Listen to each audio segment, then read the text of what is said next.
ഓക്സിജന്റെ മാസ് 16 അങ്ങനെ ഇവിടെ ഒരു ഓക്സിജനെ ഉള്ളൂ താനും. അപ്പൊ നമ്മൾ എങ്ങനെ എഴുതും?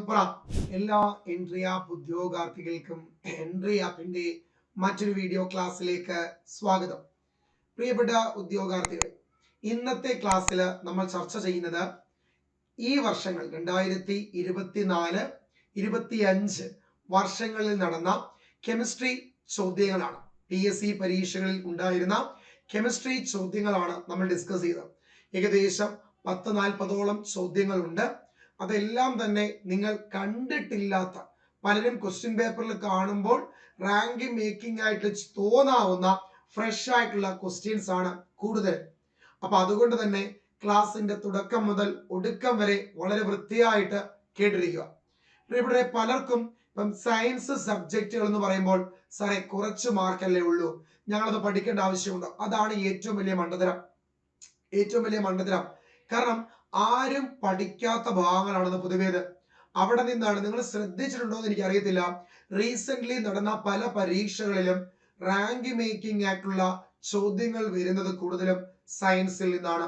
അത് മാത്രമല്ല, നിങ്ങൾക്ക് കിട്ടുന്ന ഓരോ മാർക്കും അത് 100 പേരുടെ മുകളിൽ കൊണ്ടുവരും എന്നുള്ളതാണ് PSC റാങ്ക് ലിസ്റ്റിന്റെ പ്രധാനപ്പെട്ട ഒരു സത്യം. അപ്പൊ അതുകൊണ്ട് എല്ലാ മാർക്കിനും നിങ്ങൾ വിലയുള്ളതായി കാണുക, വളരെ ഇമ്പോർട്ടന്റ് ആയിട്ട് പഠിക്കുക. അത് മാത്രമല്ല, പഠനത്തിൽ പൂർണ്ണ ശ്രദ്ധയും അതേപോലെ തന്നെ ആവശ്യകതാ ബോധവും വെക്കുക. ഒരു സർക്കാർ ജോലി എന്ന് പറയുന്നത് പലർക്കും ഒരു ആഗ്രഹമാണ്.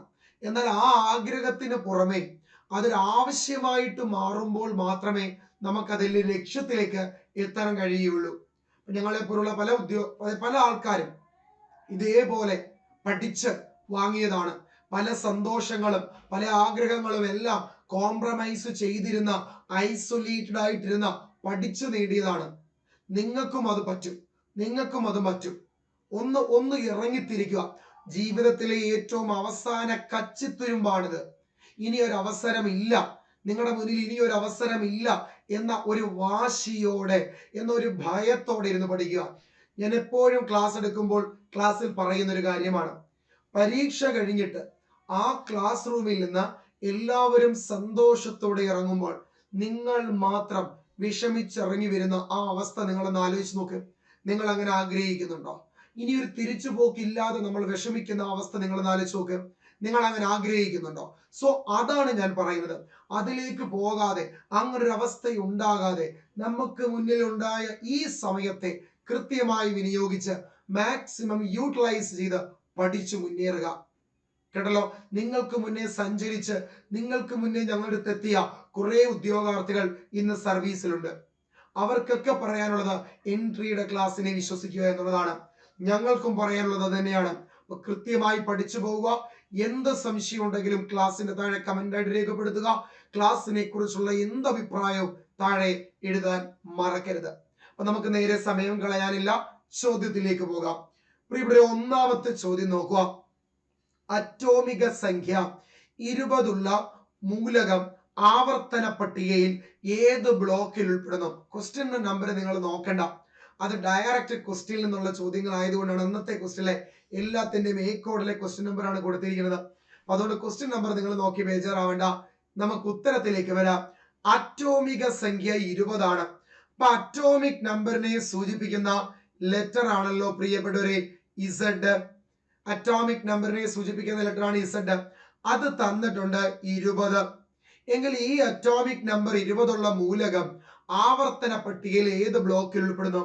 പ്രിയപ്പെട്ടവരെ, നിങ്ങൾക്കറിയാം അറ്റോമിക് നമ്പർ 20 ആണെങ്കിൽ ആദ്യം സബ്ഷെൽ ഇലക്ട്രോണിക് കോൺഫിഗറേഷൻ എഴുതാം.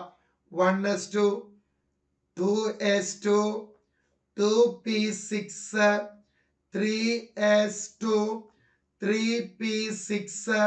നിങ്ങളെ ഞാൻ പഠിപ്പിച്ചതാ. 3p കഴിഞ്ഞ് പിന്നെ നമ്മൾ ഇലക്ട്രോൺ ഫില്ല് ചെയ്യേണ്ടത് ഏത് സബ്ഷെല്ലിലാണ്? 4s സബ്ഷെല്ലിലാണ്. 1s കഴിഞ്ഞ് ഇലക്ട്രോൺ ഫില്ല് ചെയ്യേണ്ടത് 2s, 2s കഴിഞ്ഞ് ഇലക്ട്രോൺ ഫില്ല് ചെയ്യേണ്ടത് 2p, 2p കഴിഞ്ഞ് ഇലക്ട്രോൺ ഫില്ല് ചെയ്യേണ്ടത് 3s, 3s കഴിഞ്ഞ് ഇലക്ട്രോൺ ഫില്ല് ചെയ്യേണ്ടത് 3p, 3p കഴിഞ്ഞ് ഇലക്ട്രോൺ ഫില്ല് ചെയ്യേണ്ടത് 4s ആണ്. 4s2.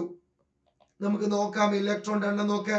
2 2 4, 4 6 10, 10 2 12, 12 6 18, 18 2 20 ഇനി നമുക്ക് നോക്കാം ഇവിടെ അവസാന ഇലക്ട്രോൺ ഇരിക്കുന്നത് ഏത് സബ്ഷെല്ലിലാണ് പ്രിയപ്പെട്ടവരെ? കറക്റ്റ്, അവസാന ഇലക്ട്രോൺ ഇരിക്കുന്നത് എസ് സബ്ഷെല്ലിലാണ്.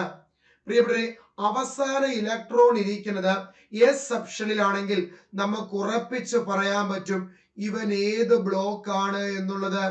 എസ് ബ്ലോക്ക് ആണ്. ഇനി അടുത്തത് ഗ്രൂപ്പ് നമ്പർ കൂടെ നമുക്കൊന്ന് പറയാം. പ്രിയപ്പെട്ടവരെ, എസ് ബ്ലോക്കിന്റെ ഗ്രൂപ്പ് നമ്പർ എങ്ങനെയാ കണ്ടുപിടിക്കുന്നത്? അവസാന എസ് സബ്ഷെല്ലിൽ എത്ര ഇലക്ട്രോൺ ഉണ്ടോ, അവസാന എസ് സബ്ഷെല്ലിൽ എത്ര ഇലക്ട്രോൺ ഉണ്ടോ അതായിരിക്കും അവന്റെ ഗ്രൂപ്പ് നമ്പർ. പ്രിയപ്പെട്ടവരെ, ഇവിടെ അവസാന എസ് സബ്ഷെല്ലില് 2 ഇലക്ട്രോൺ ആണുള്ളത്. സോ നമുക്ക് പറയാം ഇവിടുത്തെ ഗ്രൂപ്പ് നമ്പർ 2 ആണ്. അവസാന എസ് സബ്ഷെല്ലിൽ എത്ര ഇലക്ട്രോൺ ആണോ ഉള്ളത് അതായിരിക്കും അവന്റെ ഗ്രൂപ്പ് നമ്പർ.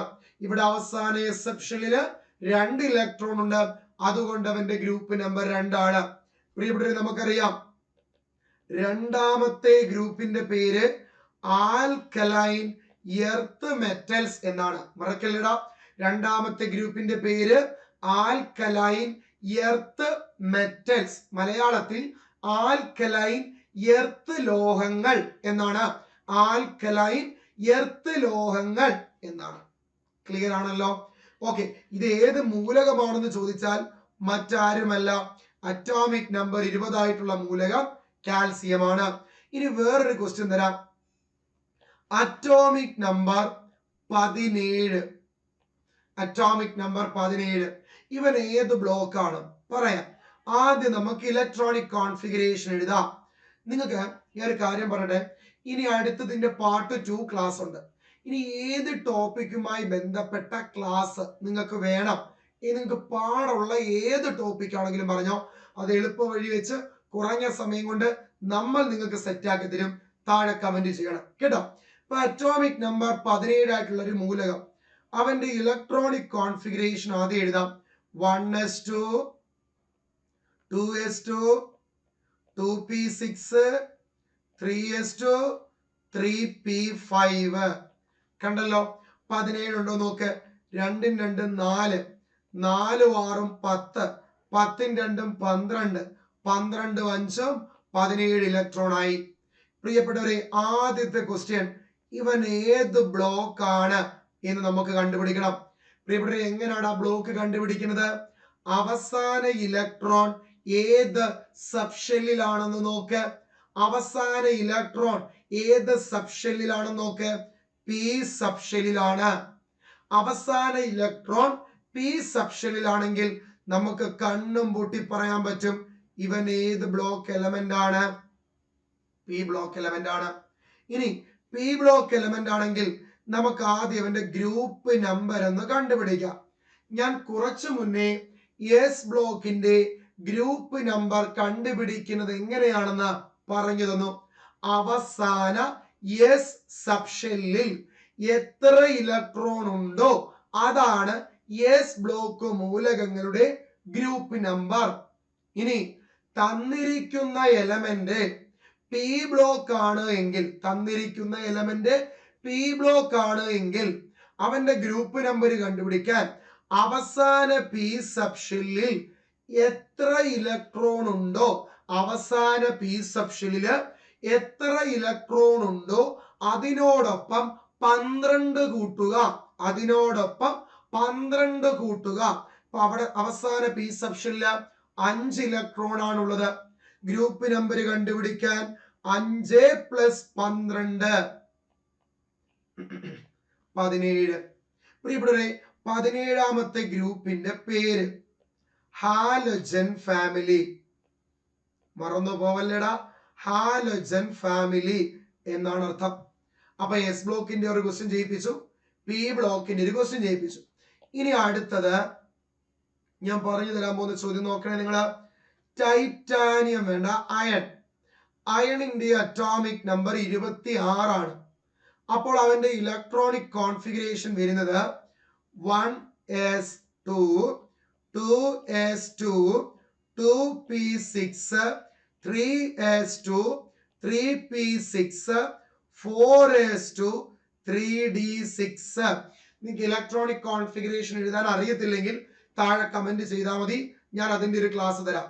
ഇനി നിങ്ങൾ നോക്കുക, ആദ്യം നമുക്ക് ഇവന്റെ ബ്ലോക്ക് കണ്ടുപിടിക്കാം.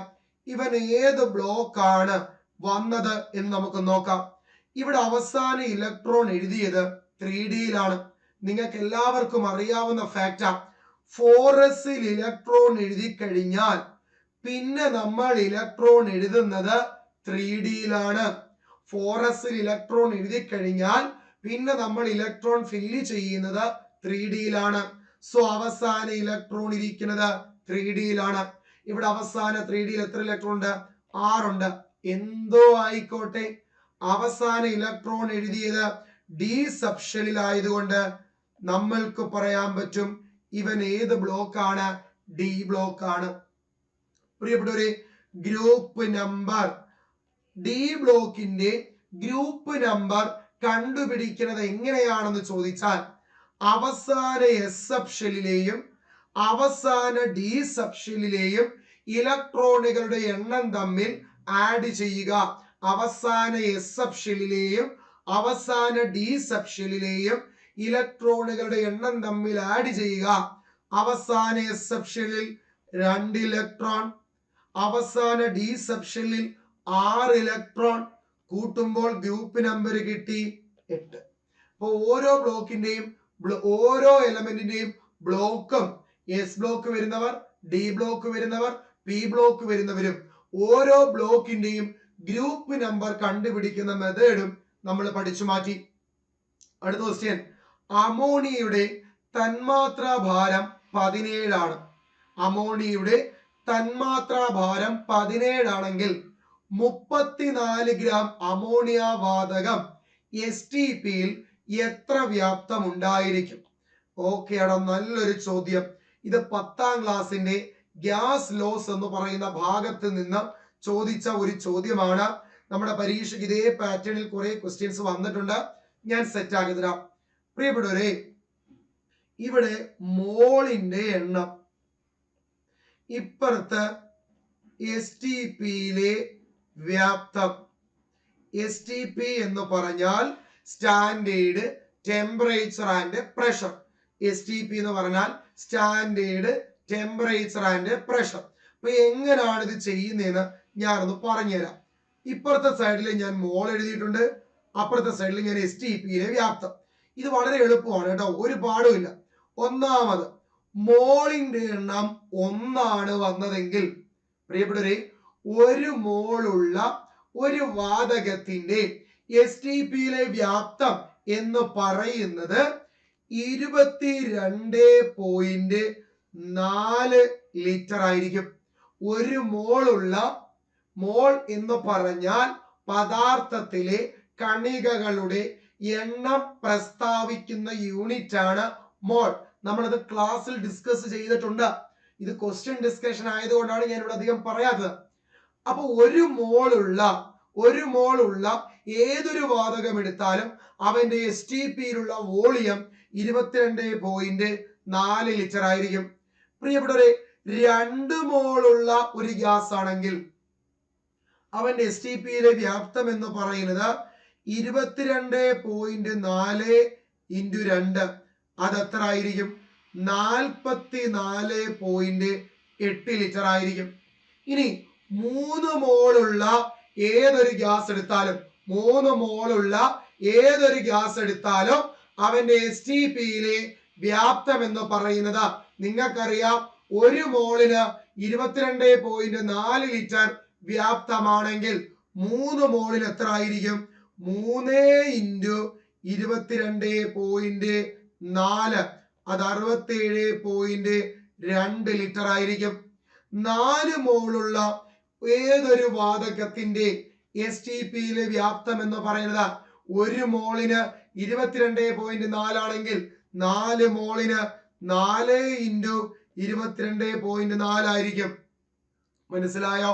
അത് 88.6 ലിറ്റർ എന്ന് വരും ഇല്ലേ? ഇനി അടുത്തത് 5 മോളുള്ള ഒരു വാതകത്തിന്റെ STPയിലെ വ്യാപ്തം എത്രയാണ്? ചോദിക്കും. പ്രിയപ്പെട്ടവരെ, നിങ്ങൾക്കറിയാം ഒരു മോളിന് 22.4 ആണെങ്കിൽ 5 മോളിന് 5 ഇൻറ്റു 22.4 അത് 112 ലിറ്റർ ആണ്. എങ്കിൽ 10 മോളിന് എത്ര ആയിരിക്കും?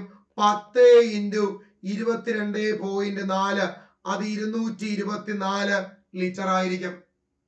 അപ്പം ഓരോ മോളും അവരുടെ STPയിലുള്ള വ്യാപ്തവും ഇപ്പൊ ഞാൻ നിങ്ങൾക്ക് പറഞ്ഞു തന്നു.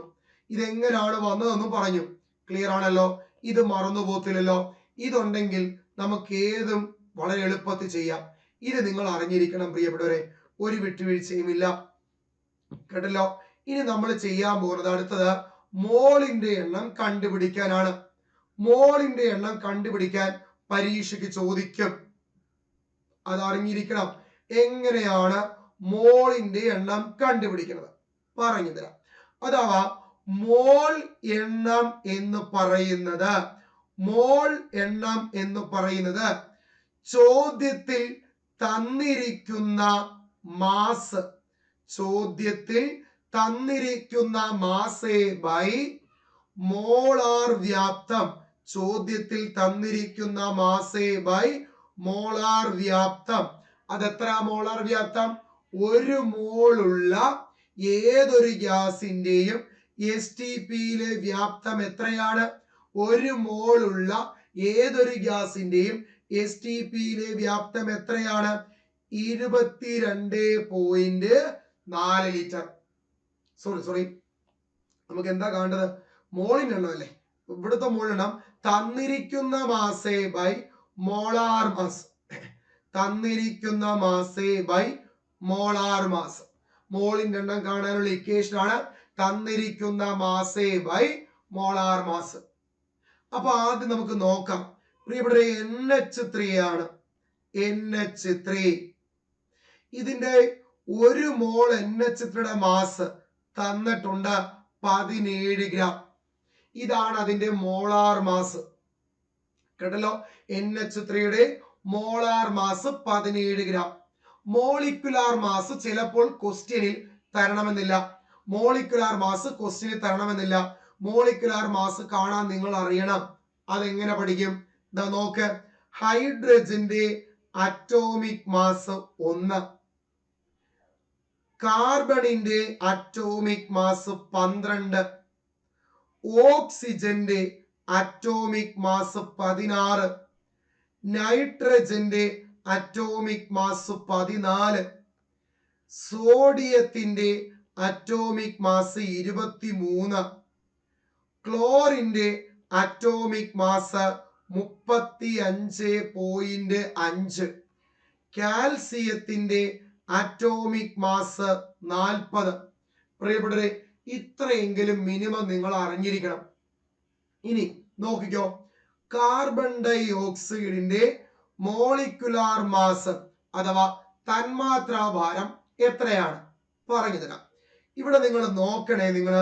ഇവിടെ ഒരു കാർബണുമുണ്ട്, ഇവിടെ ഓക്സിജനുമുണ്ട്.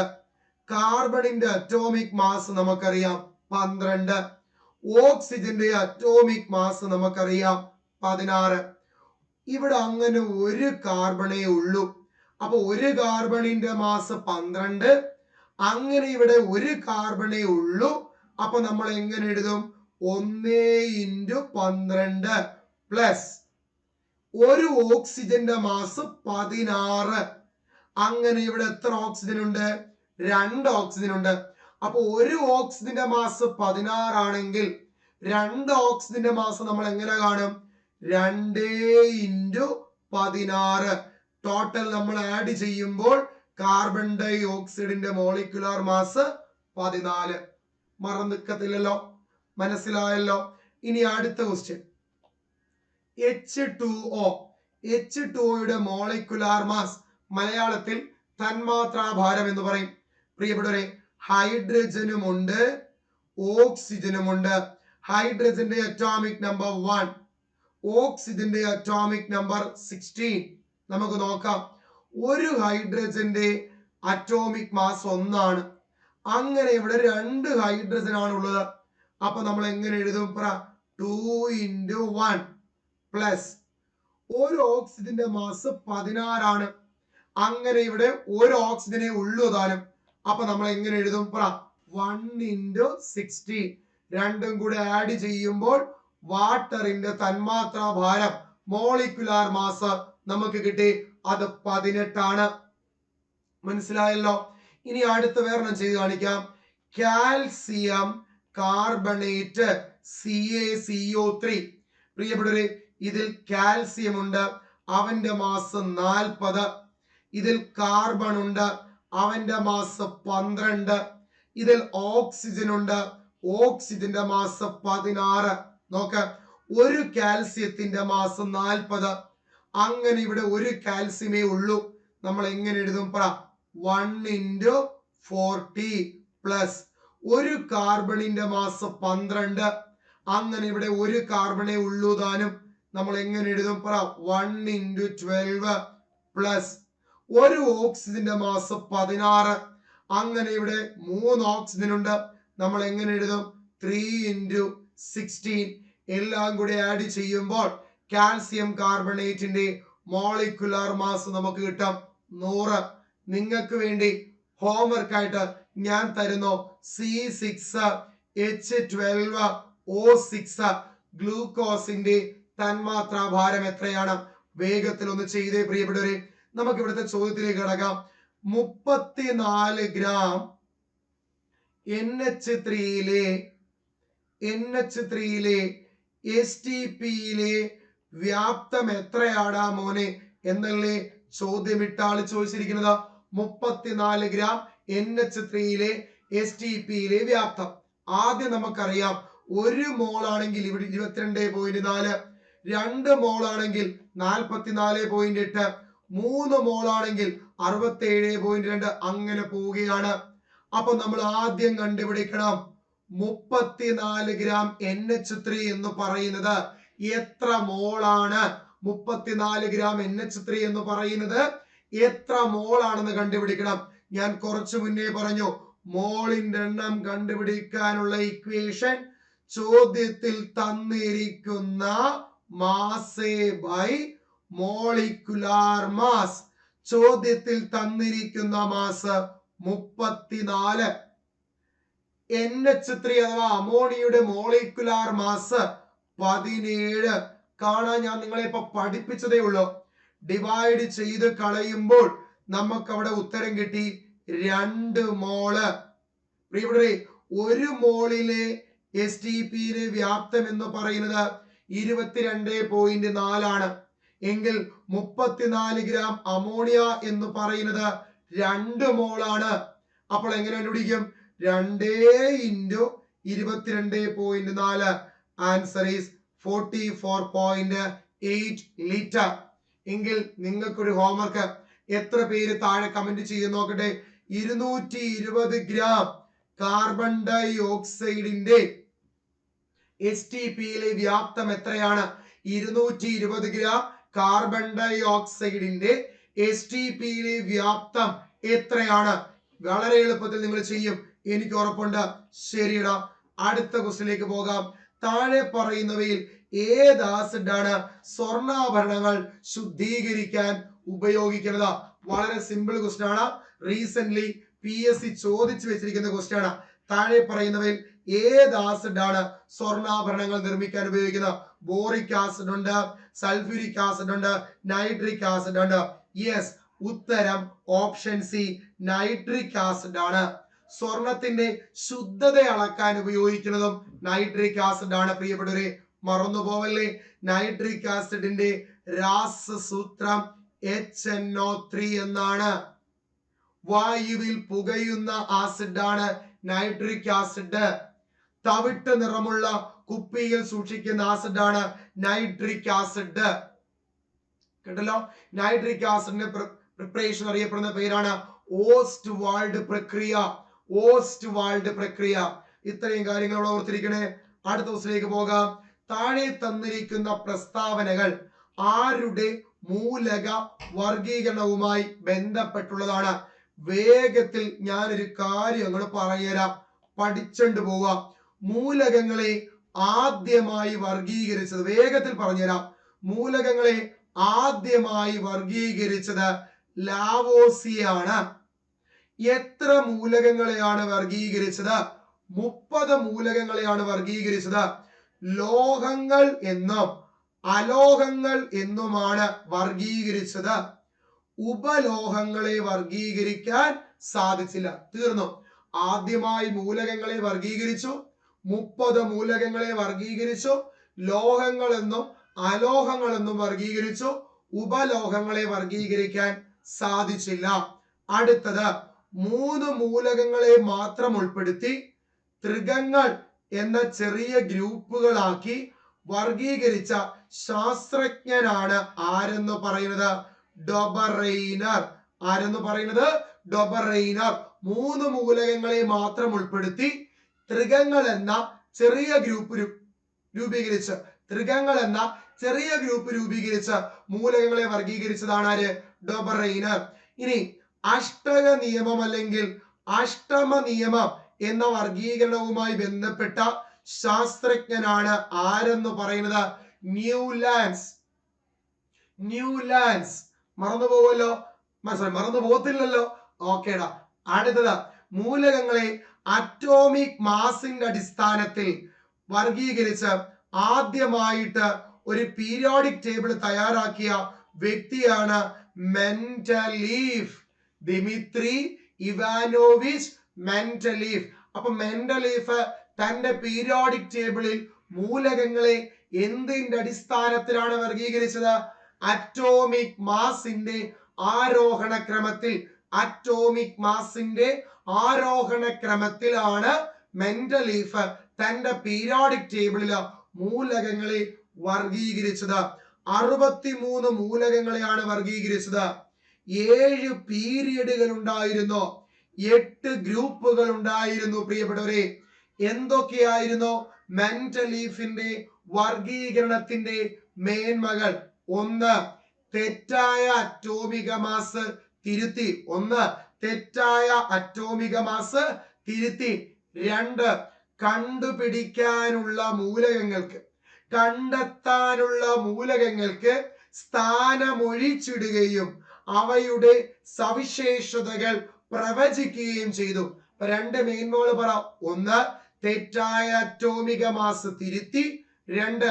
കണ്ടെത്താനുള്ള മൂലകങ്ങൾക്ക് സ്ഥാനമൊഴിച്ചിടുകയും അവയുടെ സവിശേഷതകൾ പ്രവചിക്കുകയും ചെയ്തു. എന്തൊക്കെയാണോ മെൻഡലീഫിന്റെ വർഗീകരണത്തിന്റെ പോരായ്മകൾ? പറയാം. 1. വ്യത്യസ്ത സ്വഭാവമുള്ള മൂലകങ്ങളെ ഒരേ ഗ്രൂപ്പിൽ ഉൾപ്പെടുത്തി. മറന്നുപോലെ, വ്യത്യസ്ത സ്വഭാവമുള്ള മൂലകങ്ങളെ ഒരേ ഗ്രൂപ്പിൽ ഉൾപ്പെടുത്തി. 2. അറ്റോമിക് മാസിന്റെ ആരോഹണ ക്രമം കൃത്യമായി പാലിച്ചില്ല.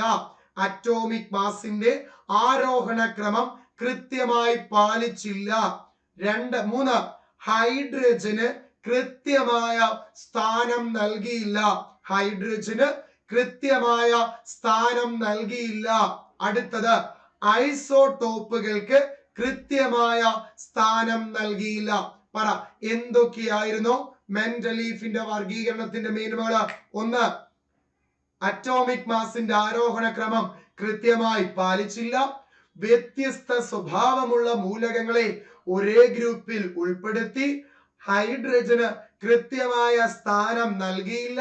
ഐസോടോപ്പുകൾക്ക് കൃത്യമായ സ്ഥാനം നൽകിയില്ല. ഇനി ഇതിനുശേഷം എക്സ്റേ ഡിഫ്രാക്ഷൻ പരീക്ഷണത്തിലൂടെ തന്റെ 23ാമത്തെ വയസ്സിൽ ഹെൻറി മോസ്ലി ഒരു കാര്യം കണ്ടെത്തി. ഒരു മൂലകത്തിന്റെ രാസ ഭൗതിക സ്വഭാവം എന്ന് പറയുന്നത് അറ്റോമിക് മാസിന്റെ ആവർത്തനമാണ്. പ്രിയപ്പെട്ടവരെ, ഒരു മൂലകത്തിന്റെ രാസ ഭൗതിക സ്വഭാവം എന്ന് പറയുന്നത് അതിന്റെ അറ്റോമിക് മാസിന്റെ ആവർത്തനമാണ് എന്ന തന്റെ 23ാമത്തെ വയസ്സിൽ എക്സ്റേ ഡിഫ്രാക്ഷൻ പരീക്ഷണത്തിലൂടെ ഹെൻറി മോസ്ലി കണ്ടെത്തി. അത്തരത്തിൽ ഹെൻറി മോസ്ലി മൂലകങ്ങളെ അറ്റോമിക് നമ്പറിന്റെ രാസഭൗതിക സ്വഭാവം അറ്റോമിക് നമ്പറിന്റെ ആവർത്തനമാണെന്ന ഹെൻറി മോസ്ലി കണ്ടെത്തി. ആ അറ്റോമിക് നമ്പറിന്റെ ആരോഹണ ക്രമത്തിൽ മോസ്ലി ഒരു ആവർത്തന പട്ടിക തയ്യാറാക്കി. അതാണ് നമ്മൾ ഇപ്പോൾ വർക്ക്ഔട്ട് ചെയ്തുകൊണ്ടിരിക്കുന്ന മോഡേൺ പീരിയോഡിക് ടേബിൾ. ഈ ആവർത്തന പട്ടികയിൽ നിലവിലത്തെ ഈ ആവർത്തന പട്ടികയിൽ പീരിയോഡിക് ടേബിളിൽ 18 ഗ്രൂപ്പുകളുണ്ട്. കുത്തനെയുള്ള കോളങ്ങളെയാണ് നമ്മൾ ഗ്രൂപ്പുകൾ എന്ന് വിളിക്കുന്നത്. 18 ഗ്രൂപ്പുകളുണ്ട്. സമാന്തരമായിട്ടുള്ള നിരകളെയാണ് നമ്മൾ പീരീഡുകൾ എന്ന് വിളിക്കുന്നത്. 7 പീരീഡുകളുണ്ട്, 18 ഗ്രൂപ്പുകളുണ്ട്. ഇതിൽ ഏറ്റവും ചെറിയ പീരീഡാണ് ഒന്നാമത്തെ പീരീഡ്. ഏറ്റവും ചെറിയ പീരീഡ് ഏതാണ്? ഒന്നാമത്തെ പീരീഡ്. 2 മൂലകങ്ങൾ മാത്രമേ അതിലുള്ളൂ. ഒന്ന് ഹൈഡ്രജനും മറ്റൊന്ന് ഹീലിയവുമാണ്. ഒന്നാമത്തെ പീരീഡില് ഏറ്റവും വലിയ പീരീഡാണ് 6ാമത്തതും 7ാമത്തതും. ഏറ്റവും വലിയ പീരീഡാണ് 6ഉം 7ഉം. ഇരു പീരീഡുകളിലും 32 മൂലകങ്ങൾ വീതമാണ്. 32 മൂലകങ്ങൾ വീതമാണ്. കുത്തനെയുള്ള കോളങ്ങളെയാണ് നാം ഗ്രൂപ്പുകൾ എന്ന് വിളിക്കുന്നത്. എന്റെ കൂടെ പറഞ്ഞോ 18 ഗ്രൂപ്പുകളുടെ പേരും. ഒന്നാമത്തെ ഗ്രൂപ്പിന്റെ പേര് ആൽക്കലി മെറ്റൽസ്. ഒന്നാമത്തെ ഗ്രൂപ്പിന്റെ പേര് ആൽക്കലി മെറ്റൽസ്. രണ്ടാമത്തെ ഗ്രൂപ്പിന്റെ പേര് ആൽക്കലൈൻ എർത്ത് മെറ്റൽസ്. രണ്ടാമത്തെ ഗ്രൂപ്പിന്റെ പേര് ആൽക്കലൈൻ എർത്ത് മെറ്റൽസ്. പ്രിയപ്പെട്ടവരെ, 3 മുതൽ 12 വരെയുള്ളതാണ് സംക്രമണ മൂലകങ്ങൾ. 3 മുതൽ 12 വരെയുള്ളത് സംക്രമണ മൂലകങ്ങൾ. 13, 14, 15, 16 ഓർത്തു വെക്കാൻ എളുപ്പ വഴിയുണ്ട്. ബിസീനോ 13, 14, 15, 16. 13ാം ഗ്രൂപ്പിന്റെ പേരാണ് ബോറോൺ ഫാമിലി. 14ാം ഗ്രൂപ്പിന്റെ പേരാണ് കാർബൺ ഫാമിലി. 15ാം ഗ്രൂപ്പിന്റെ പേരാണ് നൈട്രജൻ ഫാമിലി. 16ാം ഗ്രൂപ്പിന്റെ പേരാണ് ഓക്സിജൻ ഫാമിലി. ഈ ഓക്സിജൻ ഫാമിലിക്ക് മറ്റൊരു പേര് കൂടെ ഉണ്ട്, ചാൽക്കോജനുകൾ. ഓക്സിജൻ ഫാമിലിയുടെ മറ്റൊരു പേര് പറ, ചാൽക്കോജനുകൾ. അർത്ഥം ഓർ പ്രൊഡ്യൂസിങ്, ഓർ പ്രൊഡ്യൂസിങ് എന്നാണ് അർത്ഥം. 17ാം ഗ്രൂപ്പിന്റെ പേരാണ് ഹാലജൻ. ഹാലജൻ സാൾട്ട് ഫോമിംഗ് എന്നാണ് അർത്ഥം. 18ാം ഗ്രൂപ്പിന്റെ പേരാണ് അലസവാതകങ്ങൾ, ഉത്കൃഷ്ടവാതകങ്ങൾ, സീറോ ഗ്രൂപ്പ് മൂലകങ്ങൾ എന്നീ പേരുകൾ അറിയപ്പെടുന്നു. Okay, clear? നോക്കാം. അപ്പൊ താഴെ തന്നിരിക്കുന്ന പ്രസ്താവനകൾ ആരുടെ മൂലക വർഗീകരണവുമായി ബന്ധപ്പെട്ടെന്ന് പറയുക. ഒന്ന്, സമാന ഗുണമുള്ള മൂലകങ്ങളെ ഒരേ ഗ്രൂപ്പിൽ ഉൾപ്പെടുത്തി. അത് മോസ്ലിയും വരുന്നുണ്ട്, പിന്നെ മെന്റലീഫിന് കൊടുക്കാം, മെന്റലീഫിന് കൊടുക്കാം. അത് 9ാം ക്ലാസ്സിന്റെ ടെക്സ്റ്റ് ബുക്കിൽ മെറിറ്റ് ആയിട്ട് പറയുന്നുണ്ട്. 2, 18 ഗ്രൂപ്പുകളും 7 പീരീഡുകളും ഉണ്ട്. അത് നിലവിലത്തെ പീരിയോഡിക് ടേബിളിലാണ്. സോ നമുക്കത് മോസ്ലിക്ക് കൊടുക്കാം. ഇനി അടുത്തത്, മൂലകങ്ങളെ അറ്റോമിക നമ്പറിന്റെ ആരോഹണ ക്രമത്തിൽ ക്രമീകരിച്ചു. അതാരാണ്? ആദ്യമായിട്ട് അത് അലക്സാണ്ടർ ന്യൂലാൻഡ്സ് ആണ് ചെയ്തത്. മൂലകങ്ങളെ അറ്റോമിക നമ്പറിന്റെ അടിസ്ഥാനത്തിൽ ആദ്യമായിട്ട് ക്രമീകരിച്ചത് യെസ് അലക്സാണ്ടർ ന്യൂലാൻഡ്സ് ആണ്. ഇനി ഇവിടെ മൂലകങ്ങളെ നോക്കണേ, ഹൈഡ്രജൻ ആറ്റത്തിന് കൃത്യമായ സ്ഥാനം നൽകിയില്ല. അത് നമുക്ക് മെന്റലീഫിന് കൊടുക്കാം, കാരണം മെന്റലീഫിന്റെ പോരായ്മയായിരുന്നല്ലോ. ലോതർ മേയർ അദ്ദേഹത്തിന്റെയാണ് സിലിണ്ടറിക്കൽ പീരിയോഡിക് ടേബിൾ എന്ന് പറയും. സിലിണ്ടറിക്കൽ പീരിയോഡിക് ടേബിൾ കേട്ടോ, സിലിണ്ടറിക്കൽ പീരിയോഡിക് ടേബിൾ. അത് സമാന ഗുണമുള്ള മൂലകങ്ങളെ ഒരു ഗ്രൂപ്പിൽ ഉൾപ്പെടുത്തിയാണ് അദ്ദേഹം അത് ചെയ്തത്. ഇത്രയും കാര്യങ്ങളൊന്ന് അറിഞ്ഞിരിക്കുക. അടുത്ത, ഒരു അക്വേറിയത്തിന്റെ ചുവട്ടിൽ നിന്ന് ഉയർന്നു വരുന്ന വായു കുമിളയുടെ വലിപ്പം മുകളിലേക്ക് എത്തും തോറും കൂടി വരുന്നു. ഈ പ്രതിഭാസം ഏത് വാതക നിയമം ഉപയോഗിച്ച് നമുക്ക് എക്സ്പ്ലെയിൻ ചെയ്യാം? പ്രിയപ്പെട്ടവർ, നിങ്ങൾക്ക് എല്ലാവർക്കും അറിയാം, ബോയിൽസ് നിയമമാണ്. ഒരു വാതകത്തിന്റെ മർദ്ദവും വ്യാപ്തവും തമ്മിലുള്ള ബന്ധം പ്രസ്താവിക്കുന്ന നിയമമാണ് ബോയിൽ നിയമം. ഇവിടെ മർദ്ദവും വ്യാപ്തവും തമ്മിൽ വിപരീത അനുപാതത്തിലാണ്. അക്വേറിയത്തിന്റെ അടിത്തട്ടിൽ മർദ്ദം കൂടുതലാണ്, അപ്പോൾ വ്യാപ്തം കുറയുന്നു. അതാണ് അക്വേറിയത്തിന്റെ അടിത്തട്ടിൽ വായു കുമിളയുടെ വലിപ്പം കുറയാൻ കാരണം. മുകളിലോട്ട് വരുന്തോറും മർദ്ദം കുറയുന്നു, അപ്പോൾ വ്യാപ്തം കൂടുന്നു. അതാണ് വായു കുമിളയുടെ വലിപ്പം മുകളിലേക്ക് വരുന്തോറും മർദ്ദം കുറയുമ്പോൾ വ്യാപ്തം കൂടുന്നു. വായു കുമിളയുടെ വലിപ്പം കൂടി വരുന്നു. ബോയിൽസ് നിയമമാണ്.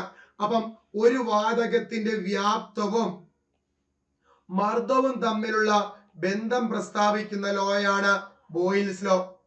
ഒരു വാതകത്തിന്റെ വ്യാപ്തവും ടെമ്പറേച്ചർ താപനിലയും തമ്മിൽ ബന്ധം പ്രസ്താവിക്കുന്ന ലോയാണ് ചാൾസ് ലോ. ഒരു വാതകത്തിന്റെ വ്യാപ്തവും അതിലെ കണികകളുടെ എണ്ണവും തമ്മിലുള്ള ബന്ധം പ്രസ്താവിക്കുന്ന ലോയാണ് അവഗാഡ്രോ ലോ. ഒരു വാതകത്തിന്റെ മർദ്ദവും താപനിലയും തമ്മിലുള്ള ബന്ധം പ്രസ്താവിക്കുന്ന ലോയാണ് ഗേ-ലൂസാക്ക് ലോ. ക്ലിയർ ആണല്ലോ. ഒരു വാതകത്തിന്റെ ലായനിയിലുള്ള ദ്രാവകത്തിലുള്ള ലേയത്വത്തെ കുറിച്ച് ഒരു വാതകത്തിന്റെ ലായനിയിലുള്ള ലേയത്വത്തെ കുറിച്ച് ബന്ധം പ്രസ്താവിക്കുന്ന ലോയാണ് ഹെൻറീസ് ലോ. ഹെൻറീസ് ലോ മറക്കല്ലേടാ. അടുത്ത നിർവീര്യ ലായകമായ ജലത്തിന്റെ pH മൂല്യം 7 ആണ്. ജലത്തിലേക്ക് അല്പം ആസിഡ് ചേർത്താൽ ആ ലായനിയുടെ pH-ന് എന്ത് മാറ്റം ഉണ്ടാകുന്നു? നിങ്ങൾക്കറിയാം ആസിഡിന്റെ pH എന്ന് പറയുന്നത് 7-നേക്കാൾ കുറവാണ്.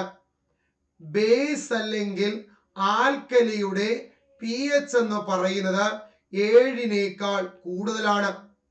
ന്യൂട്രൽ ലായനിയുടെ pH എന്ന് പറയുന്നത് 7 ആണ്. നിങ്ങളുടെ ഒരു കാര്യം ചോദിച്ചോട്ടെ. ഒരു നിർവീര്യമായ ലായകം എന്ന് വെച്ചാൽ ആസിഡിന്റെ സ്വഭാവവുമില്ല ആൽക്കലിയുടെ സ്വഭാവവുമില്ല. ഞാൻ അതിലേക്ക് കുറച്ച് ആസിഡ് ചേർത്തു. സ്വാഭാവികമായിട്ടും ആ ലായനിയിൽ ആസിഡിന്റെ അളവ് എന്തു ചെയ്യും? കൂടും. ആസിഡിന്റെ അളവ് കൂടിയാൽ pHന്റെ വാല്യൂ എന്ത് ചെയ്യണം? കുറയുകയല്ലേ ചെയ്യുന്നത്.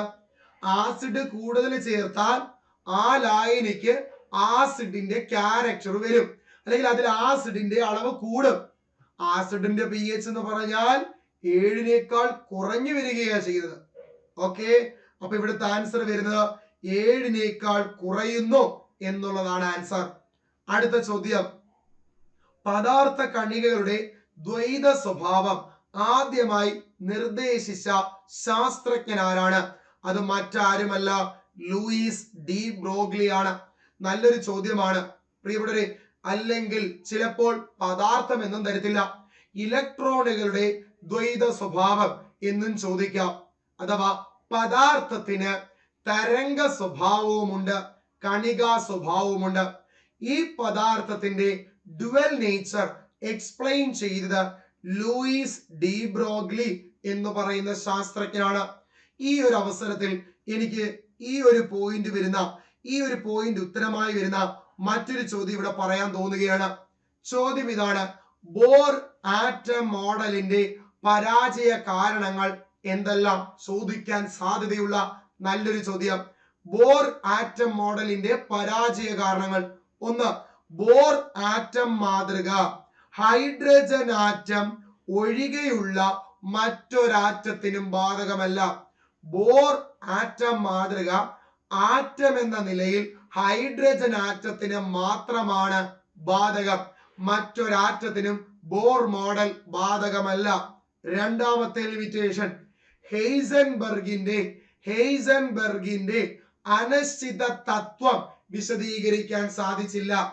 ബോർ ആറ്റം മോഡലിന്റെ രണ്ടാമത്തെ ലിമിറ്റേഷൻ ആണ് ഹെയ്സൻബർഗിന്റെ അനിശ്ചിത തത്വം വിശദീകരിക്കാൻ സാധിച്ചില്ല.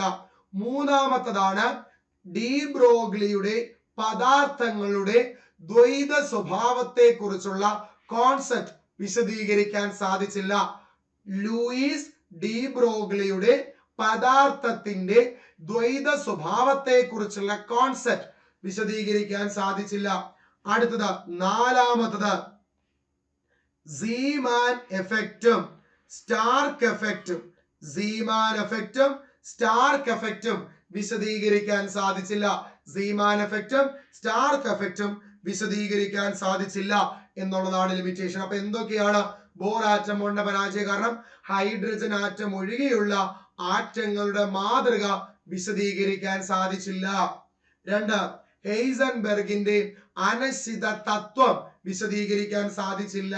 മൂന്ന്, ലൂയിസ് ഡി ബ്രോഗ്ലിയുടെ പദാർത്ഥത്തിന്റെ ദ്വൈത സ്വഭാവത്തെ കുറിച്ചുള്ള വിശദീകരണം നൽകാൻ സാധിച്ചില്ല. അടുത്തത് സീമാൻ എഫക്റ്റും സ്റ്റാർക്ക് എഫക്റ്റും വിശദീകരിക്കാൻ സാധിച്ചിരുന്നില്ല. അടുത്ത ലാസ്റ്റ് ക്വസ്റ്റ്യൻ, CuNH36Cl3 എന്ന കോർഡിനേഷൻ സംയുക്തത്തിലെ കോപ്പറിന്റെ ഓക്സീകരണ അവസ്ഥ എത്രയാണ്? നല്ലൊരു സ്റ്റാൻഡേർഡ് ക്വസ്റ്റ്യൻ ആണ്. +2 കോർഡിനേഷൻ കോമ്പൗണ്ട് എന്ന് പറയുന്ന ചാപ്റ്ററിനെ ബേസ് ചെയ്ത് ചോദിച്ചൊരു ചോദ്യം. വേഗത്തിൽ പറഞ്ഞു തരാം പ്രിയപ്പെട്ടവരെ. ഇത് ഞാൻ എടുത്തെഴുതാം ഇങ്ങോട്ട്. Cu, നമ്മൾ ഇതിന്റെ ക്ലാസ് ആപ്പിൽ തന്നിട്ടുണ്ട്. ഇവിടെ ഞാൻ വേഗം ഒന്ന് പറഞ്ഞ NH36Cl3 പറയാം. നമുക്ക് കോപ്പറിന്റെ ആണ് കണ്ടുപിടിക്കേണ്ടത്. കോപ്പറിന്റെ charge X, oxidation number X എന്നെടുത്തു. ഇനി NH3, പ്രിയപ്പെട്ടവരെ നിങ്ങൾ അറിഞ്ഞിരിക്കേണ്ട കാര്യമാണ്, NH3യുടെ ചാർജ് 0 ആണ്. അല്ലെങ്കിൽ NH3യുടെ ഓക്സിഡേഷൻ നമ്പർ എന്ന് പറയത്തില്ല, ചാർജ് 0 ആണ്. അതേപോലെ H2O കണ്ടാൽ H2Oയുടെ ഓക്സിഡേഷൻ നമ്പർ 0 ആണ്. അതേപോലെ ക്ലോറിന്റെ ചാർജ് -1 ആണ്.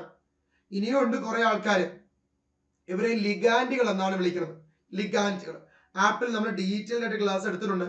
ഇത് പറയാൻ തന്നെ വേണം അരമണിക്കൂർ. അപ്പൊ അതുകൊണ്ട് അത്രയും സമയം അവിടെ കളയുന്നില്ല. ഞാൻ ക്വസ്റ്റ്യൻ എക്സ്പ്ലെയിൻ ചെയ്തിട്ട് നോക്കണേ നിങ്ങള്. നമുക്ക് കോപ്പറിന്റെ ആണ് കണ്ടുപിടിക്കേണ്ടത്. ഇവിടെ ആകെ ഒരു കോപ്പറേ ഉള്ളൂ. സോ ഞാൻ എഴുതുന്നു ഒരു കോപ്പറിന്റെ ചാർജ് X എന്ന് എടുക്കുന്നു. അങ്ങനെ ഇവിടെ ഒരു കോപ്പറേ ഉള്ളൂ. അപ്പൊ ഞാൻ എഴുതുന്നത് നിങ്ങൾ നോക്കിക്കോ, 1 × X പ്ലസ്. അടുത്തത് NH3 ആണ്. ഒരു NH3യുടെ ചാർജ് 0 ആണ്. അങ്ങനെ ഇവിടെ 6 NH3 ഉണ്ട്. 6 × 0 0 പ്ലസ്. അടുത്തത് ക്ലോറിൻ ആണ്. ഒരു ക്ലോറിന്റെ ചാർജ് -1 ആണ്. അങ്ങനെ ഇവിടെ 3 ക്ലോറിൻ ഉണ്ട്. സോ ഞാൻ എഴുതുന്നു 3 × -1 ഈസ് ഈക്വൽ ടു 0. ക്ലിയർ ആണല്ലോ? ഒരു കോപ്പറേ ഉള്ളൂ. ഒരു കോപ്പറിന്റെ ചാർജ് X ആണ്. അപ്പൊ 1 × X. അടുത്ത NH3, ഒരു NH3യുടെ ചാർജ് 0 ആണ്. അങ്ങനെ 6 NH3 ഉണ്ട്. അപ്പൊ 6 × 0 0. ഒരു ക്ലോറിന്റെ ചാർജ് -1 ആണ്. അങ്ങനെ 3 ക്ലോറിൻ ഉണ്ട്. അപ്പൊ 3 × -1 -1. 1 × X X 0 എഴുതണ്ട. +3 × -1 -3 ഈസ് ഈക്വൽ ടു 0. പ്രിയപ്പെട്ടവരെ, നമുക്ക് കണ്ടുപിടിക്കേണ്ടത് Xന്റെ വാല്യൂ ആണ്. -3യെ ഞാൻ ഇപ്പുറത്ത് കൊണ്ടുവരുന്നു. അപ്പൊ X ഈക്വൽ ടു നമുക്ക് എങ്ങനെ എഴുതാം? +3. അപ്പൊ ഓപ്ഷൻ ബി ആണ് ഇവിടുത്തെ ശരിയായിട്ടുള്ള ഉത്തരം. ഇത് മനസ്സിലായിട്ടില്ല എന്നുണ്ടെങ്കിൽ ഇത് വീണ്ടും ഒന്നുകൂടെ നിങ്ങളൊന്ന് കാണുക. ഇത് വീണ്ടും ഒന്നുകൂടെ ഒന്ന് കണ്ടിട്ട് ഞാൻ ഇവിടെ ഒരു ചോദ്യം തരാം. നിങ്ങൾ അതൊന്ന് ചെയ്യണേ. ചോദ്യം ഇതാണ്. Chromium NH3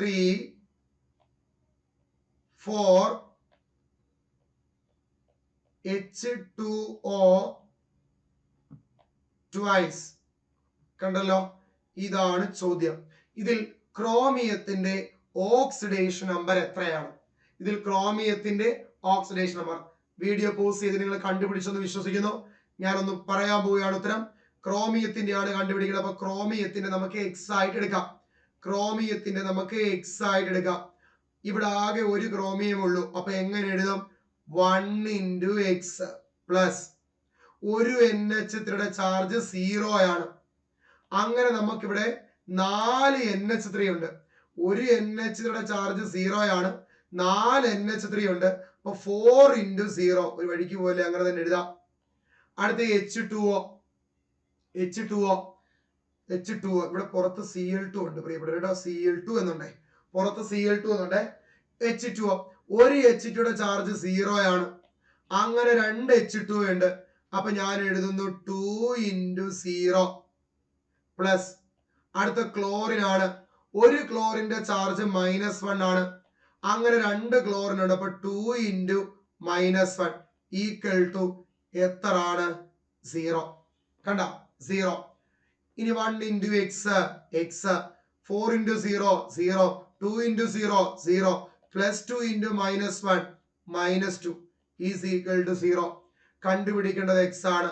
therefore x equal to minus 2 ഇപ്പുറത്ത് വരുമ്പോൾ ആൻസർ എത്ര കിട്ടും? +2. പ്രിയപ്പെട്ടവരെ, ഇത്രയും ചോദ്യങ്ങളാണ് നമ്മൾ ഇന്നത്തെ ക്ലാസ്സിൽ ചെയ്യാൻ ഉദ്ദേശിക്കുന്നത്. ഇനിയുമുണ്ട് കുറച്ച് അധികം ക്വസ്റ്റ്യൻസ്. സമയപരിമിതി ഉള്ളത് കൊണ്ട് ഞാൻ ഇവിടെ വെച്ച് വൈൻഡപ്പ് ചെയ്യുന്നു.